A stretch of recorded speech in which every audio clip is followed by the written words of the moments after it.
What Betsy's going to show us is how TiVo is passively measuring exposure to cross-platform campaigns and linking it to advanced audience segmentation data on the front end for planning and targeting, and then on the back end for impact analysis. So let's welcome Betsy.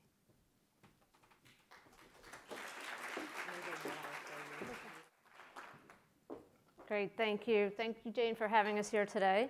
Good afternoon, everyone. So today we're going to be talking about cross-platform attribution.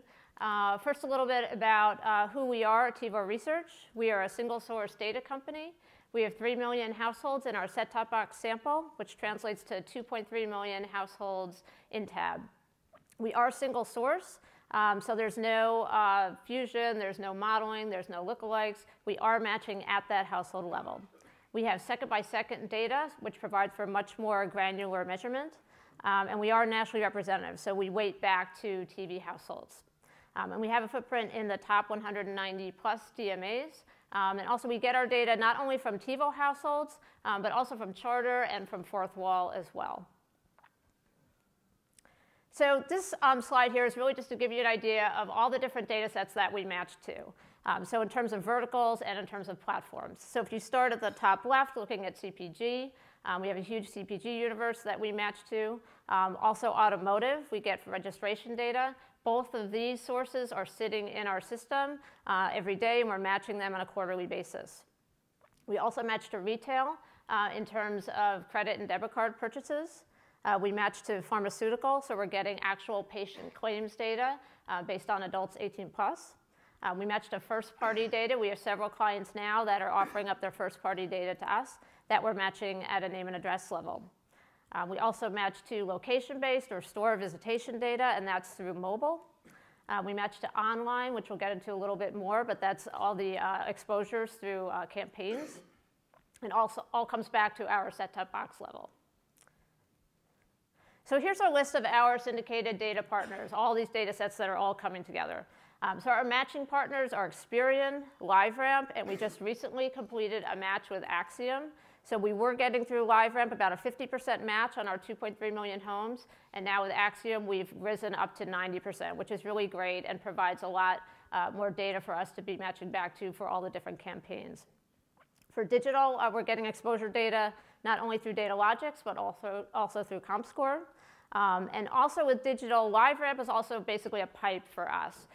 So if we're working with a client and they have their agency or their DMP is tagging those digital ads, then that is going and being sent through LiveRamp. So the exposure logs go to LiveRamp.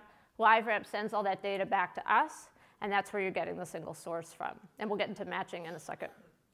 For automotive, we're getting that data through Experian, and that's based on auto registration information. For location, we're getting it from Ninth Decimal and also through Drawbridge. And Ninth Decimal, again, is at the mobile level. For pharma, it's through IMS Health.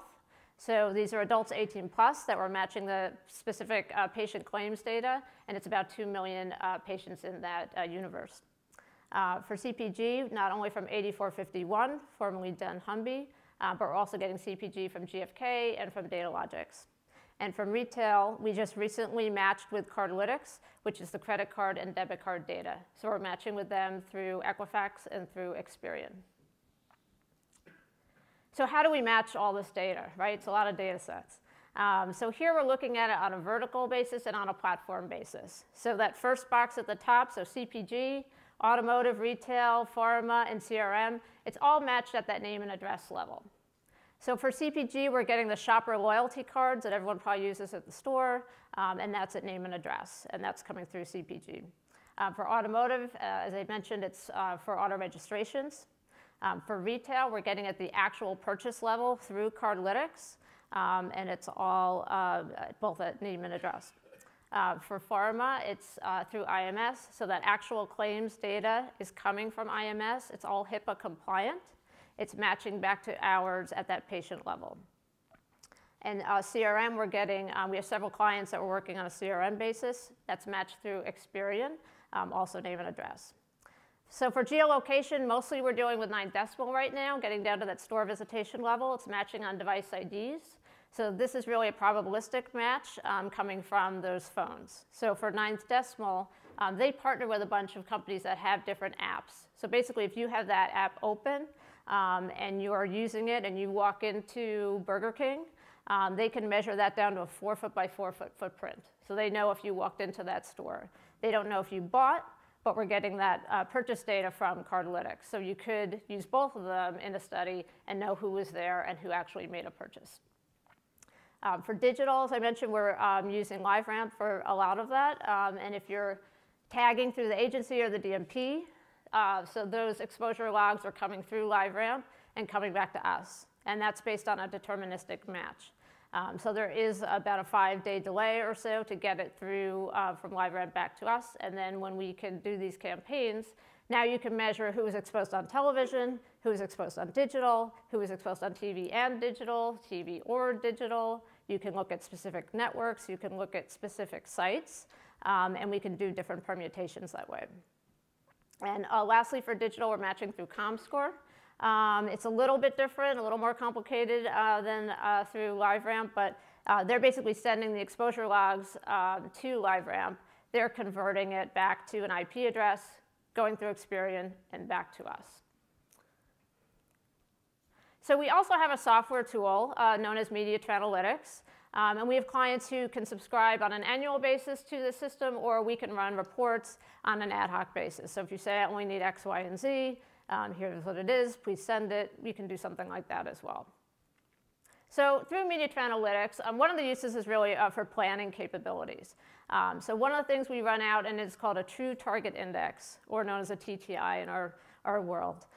So this is basically the ratio of the purchaser target rating to the total US rating. So if you want to look at viewers of ABC who also buy Tide, you can look at it that way. Or you can then compare that number to all of your competitors.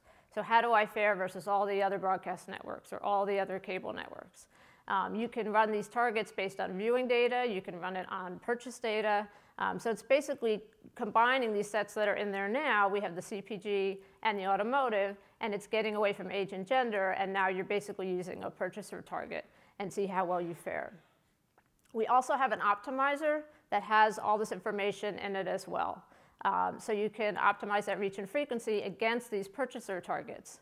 So instead of using age and gender to plan your media campaign, you can say, I want to go after people who buy this product. So you're looking at, or the optimizer will then look at shows that are watched by those households that buy Tide, or people who own Hondas. And then you can set your certain levels that you want in that optimizer, and then it'll spit out the different shows, the different network, and the unit cost. So here's some, I'm not sure how well you can read it from here, but here's some reports that you can get out of the system. Just to give you an idea of the capabilities, we do have an audience retention report, so you can look at, for your ads, what the retention is across. So are people staying tuned throughout the whole ad? Are they jumping in? Are they tuning out? Are they switching away? So at that second-by-second granular level, you can look at that across the board. For reach and frequency, you can not only run an RNF, but now you can run it against those purchaser targets that I was mentioning before. So you're getting away from age and gender, and now you can pull in, how did I fare against people who buy that product? We have, because of second-by-second data, you can look at that for across a program and see how you're faring through the content of the show, through the ad, through the promo, throughout the whole program. We also have a sales uplift, which is an ROI report, so getting to that incremental sales impact for CPG. Promo conversion, again, this was in the system, so you're looking at people who viewed the promo and then actually tuned into the show. And also a viewer segmentation report. So this is saying, if I want to build a segment of heavy viewers of American Idol, what other shows do they watch? So that can help you in terms of planning, where do I put those promotional units? So here's an example of a TTI report. So these are top indexing shows against heavy Dunkin' Donuts coffee buyers. So here you're looking at the networks and the shows on the left, and the index on the right. So you can see that CW had the highest index overall for the people who bought this product. And again, this is all behavioral data. So there's no self-report. These are people who watched those shows and bought that product. Now this is another chart that we can show for clients. So very often what we do is we can say, okay, here's what your plan yielded in terms of the shows or the networks with regard to that purchaser target. And we can say, well, here's where your opportunities are. So looking forward, what should you include in that media plan or that next media plan? So the x-axis here is the rating for that show or that network. And the y-axis is that index. It's that TTI number. So it can be whatever your target is. So here, and this is just an example, it's not an actual show or anything, but here you want to be in that sweet spot. So the ones on the upper right quadrant are having the higher rating and the higher index. So you can say going forward, you should be including these shows or these networks in your media plan because they over-indexed on that purchaser target. So it helps you plan going forward, saying this is what I had last time, this is what you should have in your next plan to really maximize your ROI. So that's for syndicated. We also do custom analyses, quite a few. So here's some ideas of different types of analyses that we've been doing for clients. So the first one looks at campaign impact. So I said earlier we can measure television, we can measure digital, mobile, we can measure outdoor, out of home, cinema. So you're getting all this information, whether it's through digital, whether it's through ninth decimal, billboards, buses, kiosks, it all comes back to us. And then we can say, out of the people exposed on all these different platforms, did they buy the product?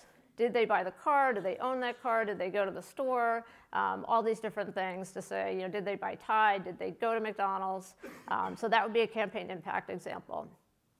Incremental purchase visitation is taking that a little bit to the next level. So this involves a look back period and a look forward period. So you're looking at the behavior of these households prior to exposure and then what they did after they were exposed, and then saying, did I get an incremental lift from that exposure? And we have an example of a case study in that as well that you'll see. We also have cross-platform reach and frequency. So again, it's television, it's digital, it's mobile, and all those other platforms that I mentioned earlier. You can get the RNF for that. Media attribution. We do a lot of this for our pharma campaigns as well. So we're looking at which networks and which shows are really driving conversion, getting people to, they're exposed to that ad, and they went and got a prescription for Humira or whatever it happens to be. You can look at audience profiles, so identify scandal viewers, for example, to inform promo planning. So you want to look at viewers of the show and then say, where else are they? So to help you in your next promotional campaign. CPG, we talked about sales lift, so the impact of the television ads on actual sales of the product, looking at metrics like return on ad spend, RNF, frequency distribution. And lastly, TV tune-in as well. We do quite a few of these, so we're looking at who's tuned into the promos and then who tuned into the show. Could be tuning into the premiere of the show, it could be the first 3 episodes or the whole season of the program. So here's some case study examples. So how does this all get on the page? So this one was a CPG study, and it was digital and television. So here the metric is sales uplift. So you're looking at digital, pretty small in terms of the uplift, TV much higher obviously, and then when you combine the two, you're seeing a higher end at 12.4%. So just to break out the different platforms in terms of sales lift.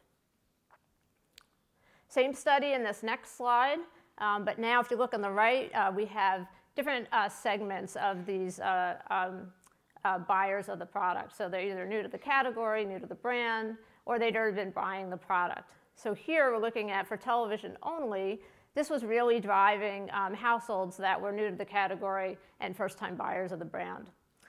Digital, in this case, was really driving people who had already been purchasing the product. So it's breaking up the platforms, but it's also pulling in these different breakdowns by purchaser. So we can look at lapsed purchasers, we can look at triers, we can look at repeaters, lots of different ways to cut the CPG data. This one was also a CPG product.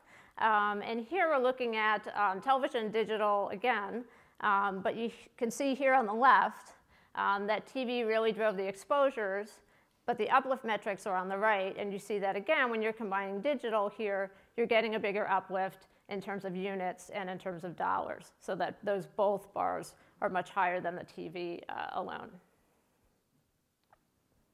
Here's an example of the incremental visit behavior. So this was a QSR study that we had done.